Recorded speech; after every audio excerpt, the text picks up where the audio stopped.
तोर काला काला जामुन, तोर काला काला जामुन के रेट तोरा काला जामुन पे हमर दिल आ गया। हाँ, तोर काला काला जामुन पे दिल आ गया। वो काला काला जामुन का है? काला काला वो जामुन जामुन मुझे क्या पता है? क्या है, बस गाना करवाया मैंने। काला गाना काला बाजार में बिकने वाला एक चीज है। भाई डाउन एग्जैक्ट गाना में कोई भी गाना हो उसमें डबल मीनिंग निकल ही जाता है। हाँ। तो काला जामुन ऐसा तो ये भी हो सकता है कि मैंने बेचने के लिए काला जामुन लाई तो हो गया, और दूसरी नंबर बात के मैं बेचने के लिए लेके आई उसने लेकिन मन तो देखा यहाँ कुछ और कर रहा है। तो काला लेकिन मन तो कुछ यहाँ और कर लेकिन रहा यहाँ है। पे नेगेटिव भी है, पॉजिटिव भी है। नहीं, लेकिन लेकिन हम लोग- जिसको जैसा सोचना वो सोचना। लेकिन निगेटिव बहुत अच्छा रहेगा।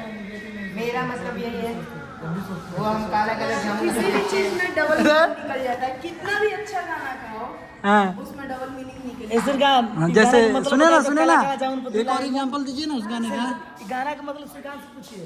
श्रीकांत बता देगा, बताओ। काला काला जामुन पर दिल आ गइल बा। तोर काला काला जामुन पे दिल आ गया।